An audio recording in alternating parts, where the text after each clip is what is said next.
حضرت ملکل موت اسرائیل علیہ السلام نا حضرت ابراہیم علیہ السلام کی روح قبض کرنے کے لیے حاضر ہوئے تو حضرت ابراہیم علیہ السلام فرمانے لگے اسرائیل کیا کوئی خلیل بھی اپنے خلیل کی روح قبض کرتا ہے؟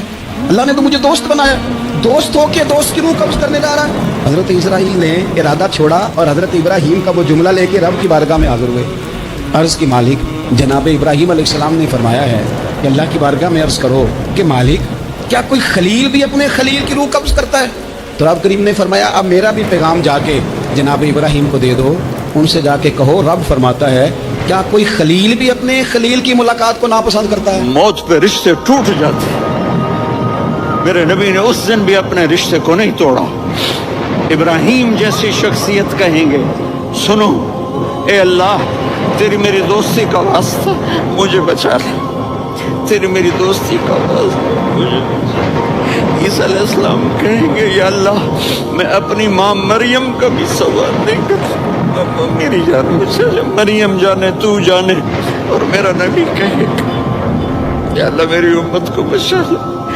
کون سی امت میں نے ساری زندگی اس کا مذاق اڑایا؟ میرا نبی کہتا دفع ہو جاؤ، دور ہو جاؤ میری نظروں سے، تم نے میری نسل کو قتل کیا، تم نے میرے گھرانے کو اجاڑ دیا۔ سب بلا یہ نہیں کہیں گے یا اللہ میری امت کے نیکوں کو بچا لے، میری امت کے متقی، میری امت کی رابعہ بصری جنید بغدادی کو بچا، نہیں یا اللہ ساری امت کو میری جھولی میں ڈال دے، ساری امت کو میری جھولی میں ڈال دے۔ یہاں اللہ کہے گا وَلَسَوْفَ اپنے والدین کی عزت کرو۔ یہاں کا بڑھاپا بڑا خوفناک ہے کہ اولادیں چھوڑ جاتی ہیں اور ماں باپ ٹوائلٹ جانے سے بھی عاجز ہوتے ہیں۔